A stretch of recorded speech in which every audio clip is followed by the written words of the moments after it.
Hola, bienvenidos a este programa Léete una taza challenge, un café con páginas de.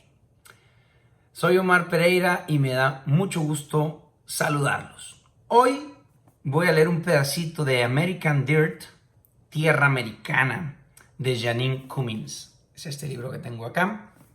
Y dice Stephen King respecto de este volumen: reto a cualquiera a leer las primeras 7 páginas de este libro y no terminarlo. El resumen es la historia de unos migrantes que cruzan nuestro país, México, para llegar a Estados Unidos, esa tierra prometida. La historia protagónica son varios migrantes que se van integrando y van haciendo un grupo. La historia protagónica parte de una tragedia, bueno, todas parten de alguna forma de una tragedia, pero esta parte de una masacre, de una matanza cruenta que sucede, según el libro, según la autora, en Acapulco, a manos del narco. Y bueno, hay 2 supervivientes a esa matanza y comienzan su travesía escapando, y pues bueno, a través de todos esos periplos se da el libro. Esas primeras 6-7 páginas, que son el primer capítulo del libro, sí son impactantes, sí capturan inmediatamente la atención y te hacen querer seguir sin detenerte. Se lee rápido, se lee muy rápido. Sin embargo, para nosotros, y por nosotros pues quiero decir los mexicanos, desafortunadamente estamos muy acostumbrados a este tipo de historias, a este tipo de notas. Basta con leer la prensa o prestar un poco de atención, la prensa diaria, o prestar un poquito de atención a los noticieros para darse cuenta que esto ocurre a diario en cualquier lugar del país prácticamente. Y es una tristeza estar familiarizados de ese modo. Sin embargo, a través de las casi 500 páginas que tiene el libro de esta novela, hay mucho dolor, no solo en ese primer capítulo, hay muchas punzadas, ¿no? de dolor, de mucha tristeza, pero uno, pues desde su realidad, solo puede sentirse afortunado y agradecido de estarlo leyendo con un cafecito, con un té, en una habitación cómoda, ventilada, fresca, no lo sé. Entonces, no voy a leer esas primeras páginas, aunque quería hacerlo, no lo voy a leer para que quede todo el misterio en ustedes, pero sí, algo que me parece muy valioso es una nota de la autora que viene al final de la novela y no revela, acabo de decirles de qué trata el libro, entonces solo voy a omitir un pequeño fragmento que no le resta a la nota que voy a leer y sí guarda un poquitito de misterio de la novela. Entonces, bueno, prepárense una bebidita y vamos a leernos una taza. Nota de la autora. En el año 2017, cada 21 horas murió un migrante a lo largo de la frontera entre México y Estados Unidos. Esta cifra no incluye los muchos migrantes que simplemente desaparecen cada año. Ese mismo año, en el mundo moría, mientras yo terminaba esta novela, un migrante cada 90 minutos. En el Mediterráneo, en Centroamérica, en el Cuerno de África, cada hora y media. 16 migrantes murieron cada noche que arropé a mis hijas en la cama. Cuando comencé mi investigación, en el año 2013, era difícil encontrar estadísticas como estas, porque nadie llevaba el registro. Incluso ahora, la Organización Internacional de Migración advierte que las estadísticas disponibles son probablemente una fracción de la cantidad real de muertes. Porque muchos de los migrantes que desaparecen nunca son reportados. La cifra de muertes pudiera ascender a 200 por cada carga de ropa que meto a la lavadora. Actualmente hay alrededor de 40,000 personas reportadas desaparecidas en México, y los investigadores rutinariamente encuentran fosas comunes con docenas a veces cientos de cadáveres. Ese mismo año, en el 2017, México fue reportado el país más peligroso del mundo para los periodistas. El índice de asesinatos a nivel nacional alcanzó la cifra más alta registrada hasta entonces, y la mayoría de esos asesinatos, cuyas víctimas son migrantes, sacerdotes, reporteros, niños, gobernadores, activistas, sigue sin resolverse. Los cárteles operan con impunidad. No hay protección para las víctimas de la violencia. Yo soy ciudadana de Estados Unidos, al igual que muchas personas en este país. La familia de donde vengo es una mezcla de culturas y etnias. En el año 2005 me casé con un inmigrante indocumentado. Estuvimos saliendo durante 5 años antes de casarnos, y una de las razones por las que prolongamos nuestro noviazgo fue porque él quería tener su residencia antes de proponerme matrimonio. Mi esposo es una de las personas más inteligentes, trabajadoras y honradas que he conocido. Es universitario, tiene un negocio próspero, paga sus impuestos y gasta una fortuna en seguro médico. Sin embargo, después de años intentándolo, descubrimos que no había recurso legal para obtener su residencia si no nos casábamos. Todos los años en que fuimos novios vivimos con el miedo de que lo deportaran de un momento a otro.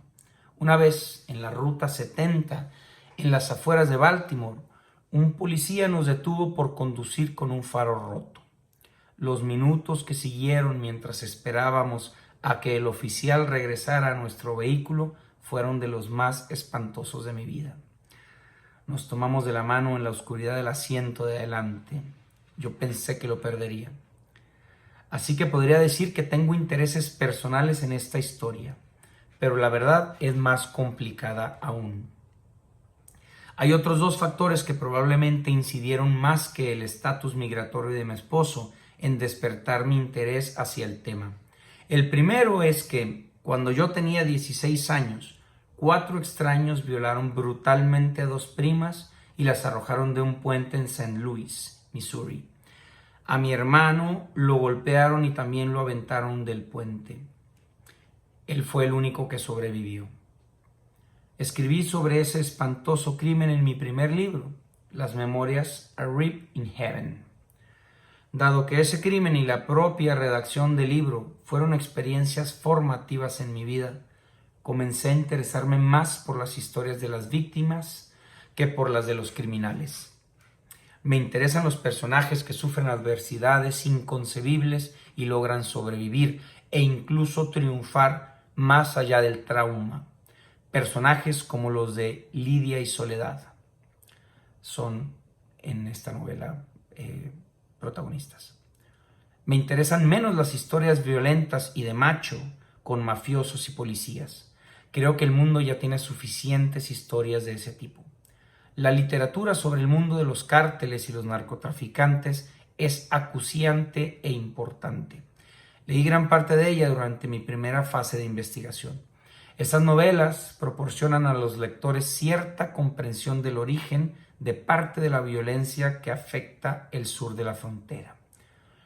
Pero la representación de esa violencia puede alimentar los peores estereotipos sobre México. Así que pensé escribir una novela que se adentrara un poco más íntimamente en las historias de la gente que se encuentra en el lado de esa narrativa predominante. Personas comunes como yo. ¿Qué haría si viviera en un lugar que empieza a desmoronarse a mi alrededor? Si mis hijas estuvieran en peligro, ¿qué haría para salvarlas? Quería escribir sobre mujeres cuyas historias muchas veces pasan desapercibidas. Y esto me lleva al último factor, el más significativo, que influyó en mi decisión de abordar este tema. Estuve 4 años investigando para escribir esta novela. Empecé en el año 2013, mucho antes de que las caravanas de migrantes y la construcción del muro formaran parte del diálogo nacional y definieran el espíritu de la época. Pero incluso entonces me sentía frustrada por el tenor que estaba tomando el discurso público sobre el tema de la inmigración en el país. La conversación siempre parecía girar en torno a problemas políticos, excluyendo totalmente cuestiones morales y humanitarias. Me horrorizaba la forma en que se caracterizaba a los migrantes latinos en ese discurso público 5 años atrás, y ha empeorado exponencialmente desde entonces. En el peor de los casos, son percibidos como una turba de criminales que drenan nuestros recursos, y en el mejor, como una masa morena, empobrecida, inútil, sin rostro, que suplica ayuda a nuestra puerta.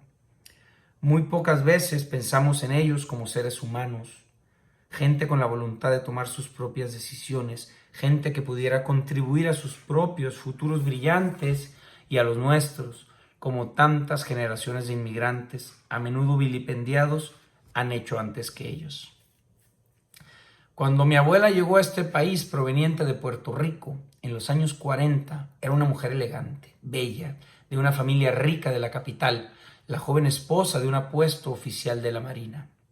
Ella esperaba que la recibieran como tal. En cambio, encontró que la gente tenía un punto de vista muy reduccionista sobre lo que significaba ser puertorriqueño o lo que implicaba ser latino. Todo lo que tenía que ver con ella confundía a sus nuevos vecinos, su tono de piel, su cabello, su acento, sus ideas. No era lo que esperaban de una boricua. Mi abuela vivió gran parte de su vida adulta en este país, pero nunca se sintió bienvenida. Estaba resentida por las eternas ideas equivocadas que los gringos tenían de ella. Nunca logró superar ese resentimiento y los ecos de su indignación todavía se manifiestan de manera peculiar en mi familia. Yo, por ejemplo, siempre me enfurezco cuando percibo menosprecio. Siempre peleo contra concepciones ignorantes y generalizadas con relación a la etnicidad y la cultura. Soy consciente de que la gente llega a nuestra frontera sur no es una masa morena sin rostro, sino individuos singulares, con historias, antecedentes y motivos únicos para venir. Esa conciencia la llevo en mis entrañas, en mi ADN. Así que deseaba desarrollar una de esas historias personales únicas en una obra de ficción como forma de rendir tributo a los cientos de miles de historias que quizá nunca lleguemos a escuchar.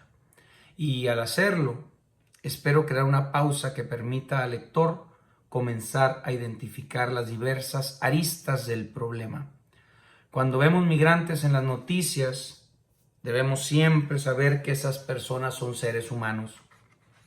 Esas son mis razones. Sin embargo, cuando decidí escribir este libro, me preocupó que mis privilegios me cegaran ante ciertas verdades, no por entender ciertas cosas como es posible que haya sucedido. Me preocupaba que, no siendo migrante ni mexicana, no me tocara a mí escribir un libro que tiene lugar casi completamente en México entre migrantes. Deseaba que alguien ligeramente más moreno que yo lo escribiera. Entonces pensé que si podía ser un puente, ¿por qué no iba a hacerlo? Y comencé a escribir. En los primeros días de mi investigación, antes de convencerme completamente de que podía contar la historia, entrevisté a Norma Iglesias Prieto, una académica generosa, una mujer admirable, directora del Departamento de Estudios Chicanos en la Universidad de San Diego, y le comenté mis dudas. Le dije que me sentía obligada a escribir este libro, pero me sabía poco calificada para ello. Ella me dijo: Janine, necesitamos de todas las voces posibles para contar esta historia. Su apoyo fue mi sustento durante los siguientes 4 años. Aquí vienen las pequeñas líneas, las pocas líneas, el párrafo que voy a omitir. Algo que tuve que aprender mientras realizaba la investigación para este libro fue a eliminar el gentilicio americano de mi vocabulario.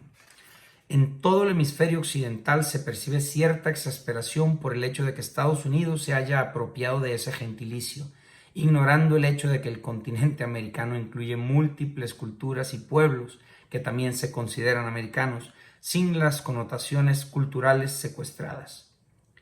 En mis conversaciones con mexicanos, rara vez escuché la palabra americano para describir a un ciudadano de este país. Utilizan, en cambio, un gentilicio que ni siquiera tiene traducción al inglés: estadounidense. Conforme viajaba e investigaba, incluso empecé a sentir que la noción del sueño americano también era excluyente.